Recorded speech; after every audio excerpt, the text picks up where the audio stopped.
Hello students, आज जो हमारा टॉपिक है वेस्कुलर टिश्यू सिस्टम।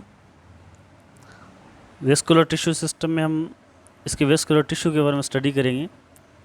जैसे कि आपको विदित है, जो प्लांट्स का स्टेम और रूट का जो सेंटर पार्ट है जिसमें वेस्कुलर बंडल्स प्रेजेंट होते हैं, वो उसका संवहन क्षेत्र कहलाता है। वेस्कुलर सिलेंडर भी हम इसको कहते हैं, जिसका निर्माण जो प्लांट्स के एपिकल मेरिस्टेमेटिक टिश्यू का प्रोकेम्बियम होता है, उस प्रोकेम्बियम से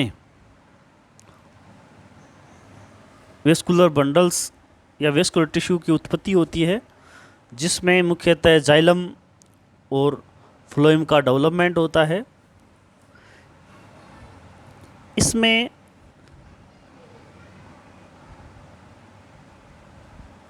इसमें हम जाइलम और फ्लोएम की बात करें। जाइलम और फ्लोएम,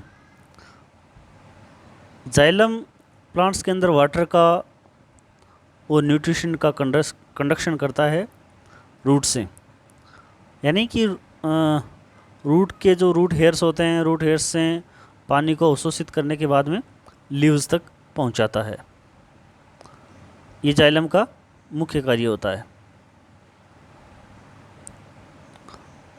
अब इसका जाइलम का डेवलपमेंट के बारे में हम बात करें तो इसका जो डेवलपमेंट है वो मुख्यतः 3 प्रकार का माना जाता है। सामान्यतः जाइलम का जो डेवलपमेंट है या तो सेंट्रीपिटल प्रकार का होगा या फिर वो एक्रोपिटल प्रकार का होगा। सेंट्रीपिटल टाइप वह होता है जिसके अंदर जो जाइलम है उसका परिवर्धन या उसका डेवलपमेंट परिधि से केंद्र की तरफ होता है। उसको हम सेंट्रीपिटल या अभिकेंद्री परिवर्धन कहते हैं। इसी प्रकार से यदि सेंटर से परिधि की तरफ जाइलम का डेवलपमेंट होता है तो उसको हम एक्रोपिटल डेवलपमेंट कहते हैं। इस डायग्राम में हम देखेंगे कि जो एक्जार्क कंडीशन है, एक्जार्क यानी बाह्य आदिदारुक, बाह्य आदिदारुक में जाइलम का जो निर्माण है वो सेंट्रीपिटल प्रकार का है, अर्थात परिधि से केंद्र की तरफ। इस डायग्राम में हम देख रहे हैं, देखिए आप, इसमें परिधि की से केंद्र की तरफ होता है। यानी जाइलम सामान्यतः 2 प्रकार के होते हैं, प्रोटोजाइलम और मेटाजाइलम। प्रारंभ में जो जाइलम निर्मित जाइलम की जो कोशिकाएं हैं जो व्यास में और लंबाई में अपेक्षाकृत छोटी होती हैं वो प्रोटोजाइलम कहलाता है। उसके पश्चात में बाद में जो परिवर्धित जो जाइलम होता है उसको मेटाजाइलम कहते हैं।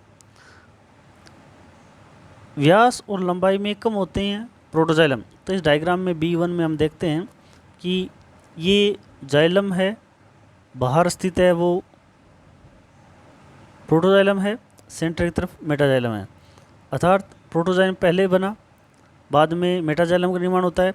तो प्रोटोजाइलम है वो परिधि की तरफ है, मेटाजाइलम केंद्र की तरफ है। तो परिधि से केंद्र की तरफ डेवलपमेंट होता है, इस कारण से हम इसको सेंट्रीपिटल प्रकार का कहलाता है।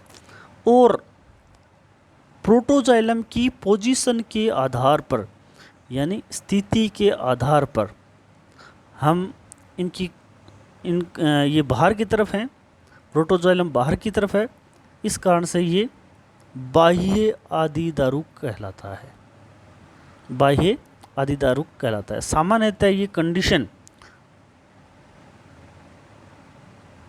रूट में और कुछ टेरिडोफाइट में के स्टेम में देखने को भी मिलती है। इसी प्रकार से एक दूसरा आता है एंडार्क कंडीशन, यानी अंतः आदिदारुक। A1 डायग्राम में हम देखते हैं, इस डायग्राम में प्रोटोजाइलम है वो सेंटर की तरफ है। इस वेस्कुलर बंडल में हम देख रहे हैं प्रोटोजाइलम वो सेंटर की तरफ है, मेटाजाइलम है वो बाहर की तरफ है। यानी इसका जो डेवलपमेंट है वो सेंटर से परिधि की तरफ है, अर्थात सेंट्रीफ्यूगल प्रकार का, अपकेंद्री प्रकार का ये डेवलपमेंट होता है। सर्वप्रथम प्रोटोजाइलम, उसके बाद में ये बाहर की तरफ मेटाजाइलम।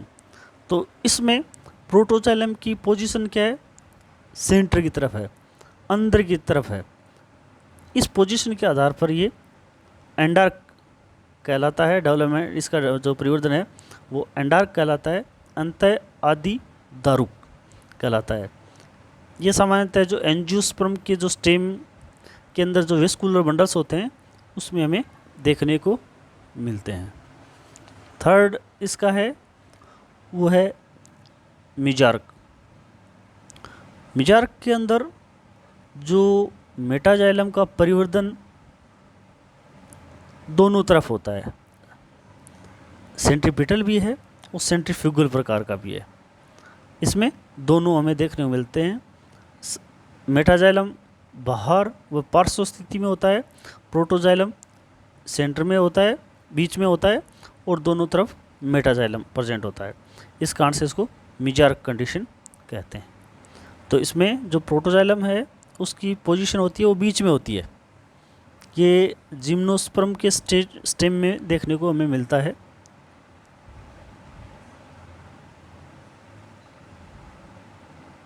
फ्लोएम, फ्लोएम का जो मुख्य कार्य होता है वो जो भोजन बनता है उसका ट्रांसपोर्ट करता है, उसका कंडक्शन करता है भोजन का। तो वो अपवार्ड और डाउनवार्ड दोनों तरफ भोजन का कंडक्शन करता है। इसका मुख्य कार्य ये होता है। फ्लोएम है उसका निर्माण भी प्रोकेम्बियम से, सामान्यतः अंदर की तरफ जाइलम होता है, बाहर की तरफ फ्लोएम होता है। कुछ पादपों में हमें जाइलम के दोनों तरफ फ्लोएम देखने को भी मिलता है, जिसे इंट्राजाइलरी फ्लोएम कहते हैं। इस प्रकार में सेंट्रीफ्यूगल प्रकार का डेवलपमेंट होता है। इसमें फ्लोएम भी दो प्रकार के होते हैं, प्रोटोफ्लोएम और मेटाफ्लोएम।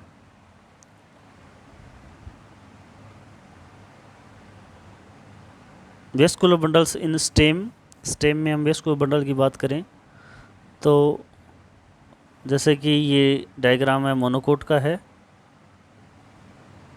ये मोनोकोट का है, ये डाइकोट का है। मोनोकोट के अंदर बाहर एपिडर्मिस होती है और फिर हाइपोडर्मिस, और वेस्कुलर बंडल्स होते हैं वो स्केटर्ड फॉर्म में होते हैं, यानी बिखरे हुए पाए जाते हैं। ये मोनोकोट का मुख्य कैरेक्टर है। डाइकोट के अंदर हम देख पा रहे हैं कि वेस्कुलर बंडल्स होते हैं ये पर्टिकुलर रिंग में पाए जाते हैं, एक वलय में पाए जाते हैं। वेस्कुलर बंडल्स के बीच में जो कैम्बियम होती है बंडल्स के बीच में, उसे हम इंट्राफेसिकुलर कैम्बियम या पुल्लीय एदा भी कहते हैं इसको। और जब सेकेंडरी ग्रोथ होती है तो दो वेस्कुलर बंडल के बीच में जो कोशिकाएं होती हैं, मर्दूत की सेल्स होती हैं, उसमें विभाजन करने के फलस्वरूप जो कैम्बियम बनती है उसे इंट्राफेसिकुलर कैम्बियम कहते हैं। और इंट्राफेसिकुलर कैम्बियम और इंट्राफेसिकुलर कैम्बियम के मिलने से एक वलय बनती है, एक रिंग बनती है, और उसी रिंग में से बाहर की तरफ फ्लोएम बनता है, अंदर की तरफ जाइलम बनता है, जो सेकेंडरी ग्रोथ कहलाती है। बनने वाला जो फ्लोएम है सेकेंडरी ग्रोथ के दौरान वो सेकेंडरी फ्लोएम कहलाएगा, और जो बनने वाला अंदर की तरफ जो जाइलम है वो सेकेंडरी जाइलम कहलाता है।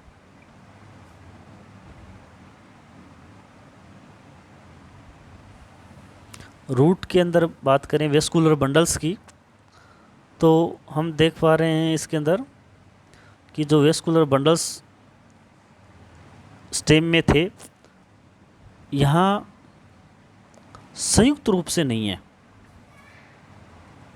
संयुक्त रूप से नहीं है वेस्कुलर बंडल्स, बल्कि अल्टरनेट पोजीशन में पाए जाते हैं, एकांतरित क्रम में प्रेजेंट होते हैं।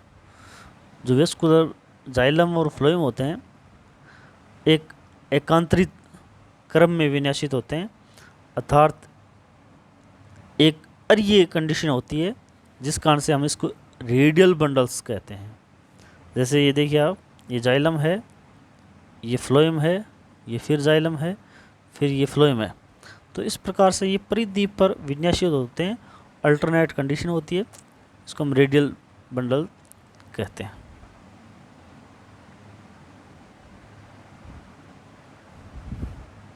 कैम्बियम के बारे में हम बात कर रहे थे कि कैम्बियम जो प्रोकैम्बियम मटेरियल है उससे जाइलम फ्लोएम या प्राइमरी वेस्ट टिश्यू बनता है। सेकेंडरी ग्रोथ होने के उपरांत, जैसे इस डायग्राम में हम देख रहे हैं, प्राइमरी फ्लोएम है, प्राइमरी जाइलम है, वेस्कुलर के अंदर जो पोजीशन है वो कैम्बियम है। जब इसमें सेकेंडरी ग्रोथ होती है तो इंटरफेसिकुलर कैम्बियम का निर्माण हुआ। एक ये डाइकोट की कंडीशन है।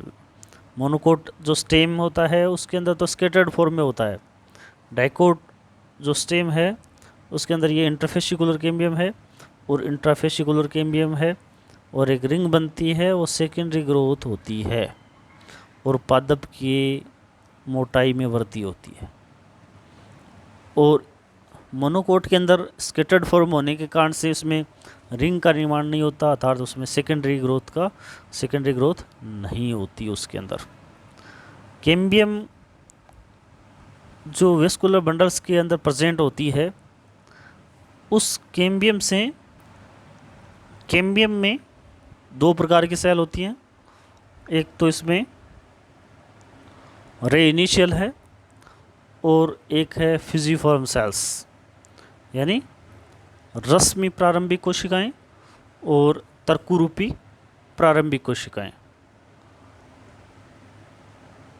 रे इनिशियल है, उससे रेज बनती हैं, अर्थात इसमें जो जाइलम रेज हैं, फ्लोएम रेज हैं, उनका निर्माण होता है रश्मि कोशिकाओं से। और जो फ्यूजिफॉर्म सेल्स हैं, उस फ्यूजिफॉर्म सेल्स से जाइलम और फ्लोएम का निर्माण होता है इसमें।